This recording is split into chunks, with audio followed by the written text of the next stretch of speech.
Supuesto que aquel que de simple particular asciende a príncipe, lo puede hacer todavía de otros dos modos, sin saberlo todo el valor o a la fortuna, no conviene, omita yo tratar de uno y de otro de esos dos modos, uno reservándome discurrir con más extensión sobre el segundo, al ocuparme de las repúblicas. El primero es cuando un hombre se eleva al principado por una vía malvada y detestable, el segundo cuando se eleva al favor de sus ciudadanos.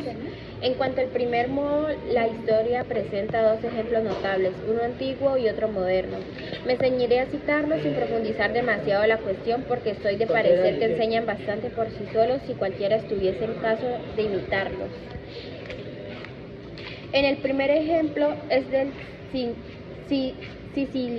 siciliano Agatocles, quien habiendo nacido en una condición no solo común y ordinaria, más también baja y vil, llegó a empuñar sin embargo el cetro de Siracusa.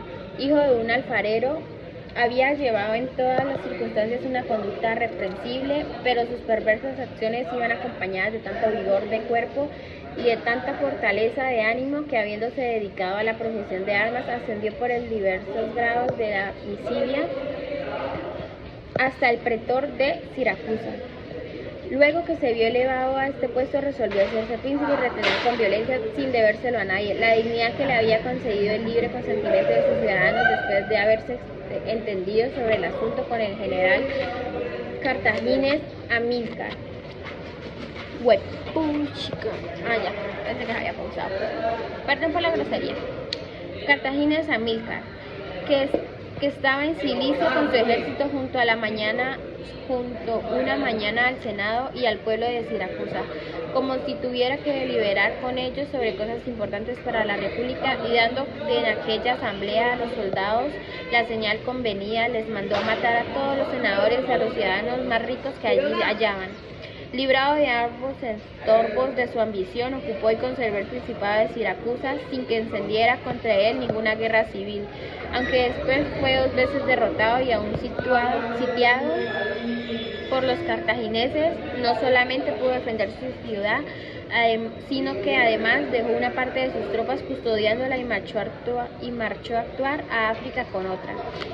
De esta suerte un poco libró a la cercada Siracusa y puso en tal aprieto a los cartagineses que se vieron forzados a tratarle de potencia a potencia. Se contentaron con la posesión de África y le abandonaron enteramente a Sicilia, donde se advierte, reflexionando sobre la decisión, las hazañas de Agatocles, que nada o casi nada puede atribuirse a la fortuna, no por el favor ajeno, como indique más arriba, sino por medio de los grados militares adquiridos a costa de muchas fatigas y de muchos riesgos. Consiguió la soberanía y se mantuvo en ella a merced y a multitud de acciones temerarias, pero llenas de resolución. No cabe ciertamente aprobar lo que hizo para lograrla: la traición de sus amigos, la matanza de sus ciudadanos, su absoluta falta de religión.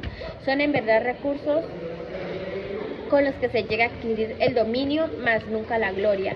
No obstante, si consideramos el valor de Agatocles en la manera como arrastró los peligros y salió triunfante de ellos, la sublimidad de su alma de soportar y en vencer los acontecimientos que le eran más adversos, no vemos por qué conceptuarle como inferior al mayor campeón de diferente especie moral a la suya. Por desdicha, su inmunidad despiadada y su crueldad feroz son maldades evidentes que no permiten alabarle como si mereciera ocupar un lugar eminente entre los hombres insignes. Pero repito, que no puede atribuirse a su valor o a su fortuna, lo que adquirió sin el uno y sin la otra. El segundo ejemplo más inmediato en nuestros tiempos es el de Oliveros de Formo, educado en su niñez por su tío materno Juan Fogliani. Fue colocado por este más tarde en la tropa del capitán Pablo Vitelli, a fin de que llegase bajo semejante maestro a alguna alta graduación en las armas, habiendo muerto después de Pablo y sucediéndole el mando a su hermano Vitelloro.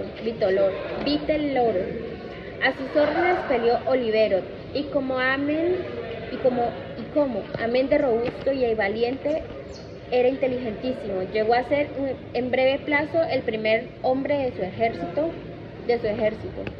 Juzgando entonces cosa servil su permanencia en él, confundido entre el vulgo de los capitanes, consiguió el proyecto de apoderarse de Fermo, con ayuda de Viteloro y de algunos ciudadanos de aquella ciudad que amaban más la esclavitud que la libertad de su país.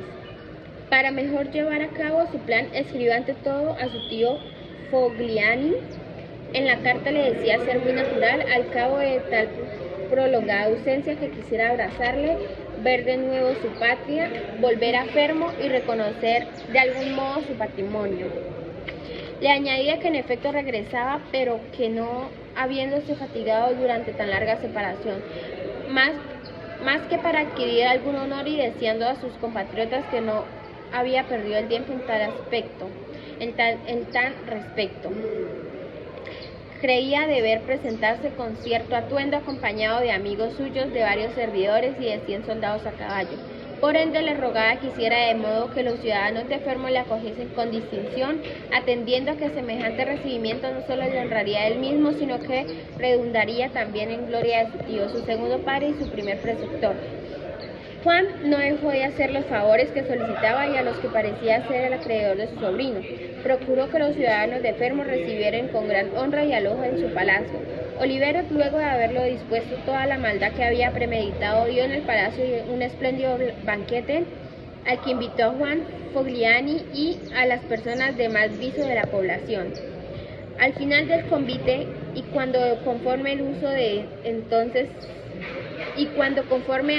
entonces se departía sobre cosas de que se habla comúnmente en la mesa, Olivero hizo recaer diestramente la conversación sobre la grandeza de Alejandro VI y de su hijo César Borgia, como asimismo sobre sus empresas. Mientras él respondía a los discursos de otros y los otros contestaban a los suyos, se levantó de repente manifestando ser aquella una materia de que no debía hablarse más que en apartado sitio, y se retiró a un cuarto particular, al que Fogliani y los demás personas de viso le siguieron. Apenas se hubieron sentado allí, cuando por salidas ignoradas de ellos entraron diversos soldados, que los degollaron a todos sin perdonar a Fogliani. Terminada la matanza, Oliveros montó su caballo, recogió la ciudad, fue a sitiar el primer magistrado en su propio alcázar, y los habitantes de Fermo, poseídos por su súbito e inaudito temor, se vieron obligados a obedecerle y a formar un nuevo gobierno, del que se constituyó soberano. Desembarazado por tal arte de todos aquellos hombres cuyo descontento podría serle fatal, fortificó su autoridad con nuevos estatus civiles y militares, de suerte que por espacio del año que conservó su soberanía, no solo se mantuvo seguro en la ciudad de Fermo, sino que además se hizo respetar y temer de sus vecinos. Y hubiera sido tan perdurable como Agatocles si no se hubiese dejado engañar por el señor Borgia, cuando en Sinigaglia sorprendió como indique ya, a los ursinos y a los vitelios.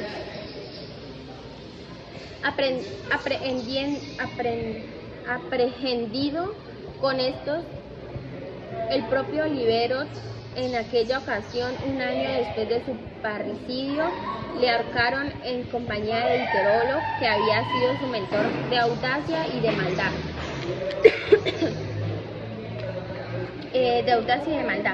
Podría preguntarse por qué Agatocles, Oliveros y algún otro de la misma especie lograron, a pesar de tantas tradiciones y de tamañas crueldades, vivir largo tiempo seguros en su patria y defenderse de los enemigos exteriores sin seguir siendo traidores y crueles. También podría preguntarse por qué sus ciudadanos no se conjuraron nunca contra ellos, al paso que otros, empleando iguales recursos,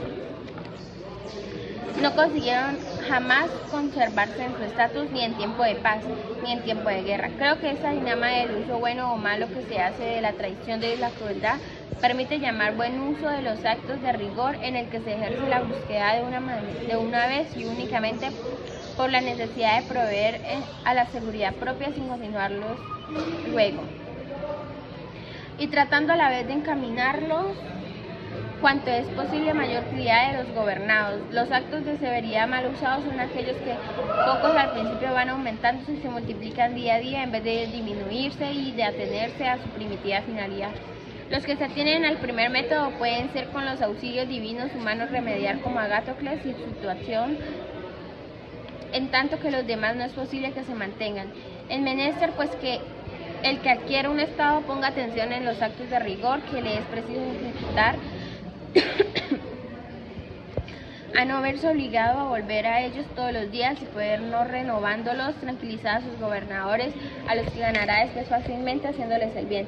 El que obra de otro modo por timidez o guiado por los malos consejos se ve forzado de continuo a tener la cuchilla en la mano y no poder contar nunca con sus súbditos, porque estos mismos que les hayan obligado a proseguir y a renovar los actos de severidad tampoco pueden estar jamás seguros con él. Precisamente porque semejantes actos han de ejecutarse todos juntos, porque ofende menos y es menor el tiempo que se tarda en pensarlo. Los beneficios, en cambio, han de hacerse poco a poco a fin de que haya lugar para saborearlos mejor. Así que un príncipe debe ante todas las cosas conducirse con sus súbditos de manera que ninguna contingencia buena o mala le haga variar, dado que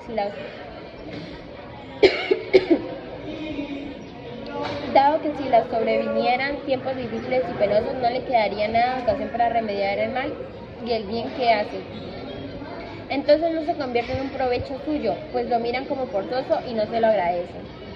Capítulo 9 de Principado Civil.